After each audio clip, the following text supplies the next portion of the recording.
Bonjour à tous, on se retrouve dans l'anecdote du jour.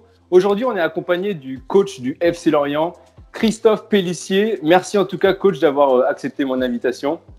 Merci à vous, bonjour. Vous succédez à Yoann Magnin, joueur du Clermont Foot. C'est un joueur que vous avez déjà croisé sur les terrains de Ligue 2. Oui, dernièrement, sur le match retour, c'est un jeune joueur qui est arrivé à s'imposer dans le milieu de terrain de Clermont, ce qui est peu dire quand on voit des joueurs comme Yoann Gatien, comme Iglesias. Donc, il est arrivé à faire son trou, donc ça montre la qualité de ce jeune joueur. On va commencer par refaire votre CV qui est déjà riche en enseignements, je pense. Je ne sais pas si vous connaissiez ce chiffre, mais vous avez un taux de match sans défaite de 65% depuis vos débuts à l'USNAC, depuis 12 ans du coup. Donc vous avez commencé avec votre premier club professionnel, l'USNAC, puis Amiens, puis le FC Lorient maintenant. Vous avez permis à votre premier club, du coup ariégeois, de monter dans le championnat national en 2009, puis de croire à la Ligue 2 en 2014, montée qui a été donc refusée par la DNCG. Vous êtes ensuite parti du côté de la Picardie. Vous avez permis au club d'Amiens de monter en Ligue 2 puis en Ligue 1, 2 années consécutives, ce qui a permis au club d'Amiens d'écrire tout simplement sa plus belle page de son histoire. Vous avez réussi à maintenir le club en Ligue 1 pendant 2 années, puis vous avez été écarté, mais vous retrouvez rapidement un club avec le FC Lorient en 2019. Coach, vous avez connu toutes les émotions en une dizaine d'années à peu près. Oui, après, on a tendance à dire qu'on retient que les bonnes choses. Donc, c'est vrai que sur ces 10 années, il y a eu de très bonnes choses avec beaucoup de montées à la clé et de maintien aussi, parce que vous l'avez dit, les 2 maintiens en Ligue 1 avec un club comme Amiens, ça vaut aussi des montées. Donc, voilà, après, on espère toujours que le meilleur est à venir. Et donc, pour cette année, c'est la montée avec Lorient en Ligue 1. Le format de vidéo est un peu modifié. Du coup, on va maintenant parler de votre confinement. Comment ça se passe pour vous? Est-ce que vous gérez encore les entraînements? Est-ce que vous êtes en contact avec les joueurs? Oui, tous les jours. Les entraînements, non, on ne gère pas cette partie-là, mais tous les jours, il y a au moins quelques joueurs que j'ai au téléphone pour garder le lien. Que ce soit les joueurs, que ce soit le staff, que ce soit un membre du club. Tous les jours, on est avec eux au téléphone. Oui. Le fait que le confinement soit prolongé plus longtemps, il y a eu des modifications du coup ou pas du tout? Bon, disons que nous, on a donné un rythme de travail, comme tous les clubs, à suivre aux joueurs. Après, on sait très bien que selon les joueurs, ceux qui peuvent avoir un jardin, d'autres qui sont malheureusement pour eux dans des appartements, les conditions ne sont pas du tout les mêmes. C'est pour ça qu'on essaye souvent de garder le contact avec eux, parce que sur le plan physique, c'est une chose, mais sur le plan psychologique aussi, c'est difficile. Donc, voilà, il y a un mois de plus à faire cet effort-là, et c'est un effort qui est très important à faire. Et d'un point de vue un peu plus personnel, quel est le déroulement d'une journée avec vous?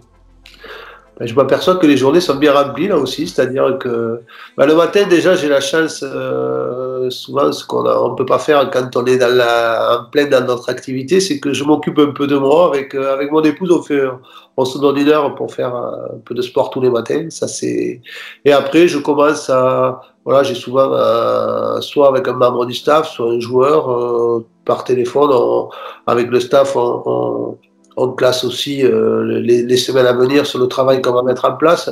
Après, beaucoup de travail de vidéo, à la fois sur des joueurs qu'on a déjà ciblés pour l'année prochaine, donc avec la cellule de recrutement avec laquelle je suis en lien, le directeur sportif.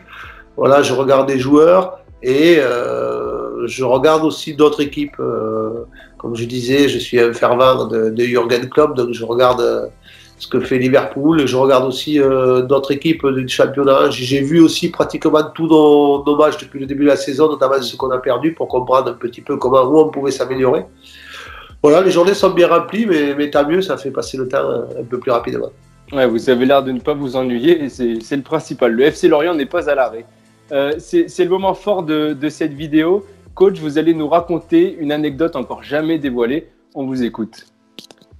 Mais elle est liée à la fois à mon parcours d'entraîneur, mais aussi à mon enfance, parce que voilà, c'était le 12 mai 1976, donc je ne sais pas si vous vous souvenez de cette date, moi énormément, parce que déjà c'est l'anniversaire, le 12 mai c'est ma mère qui est née le 12 mai, donc c'est son anniversaire.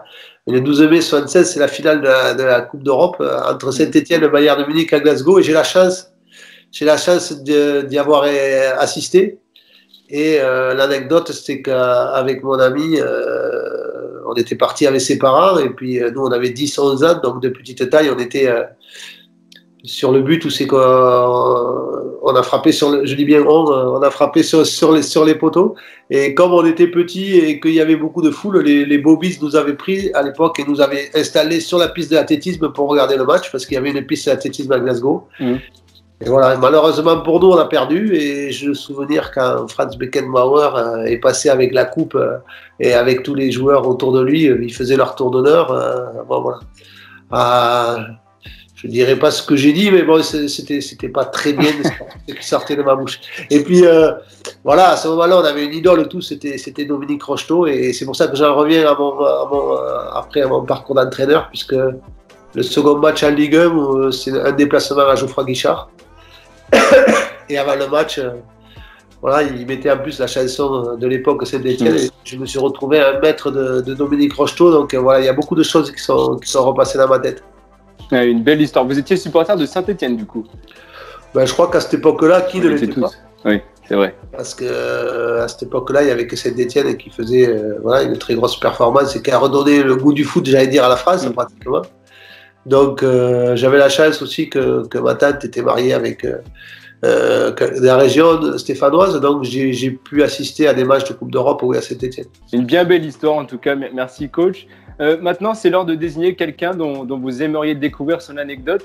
De qui s'agit-il?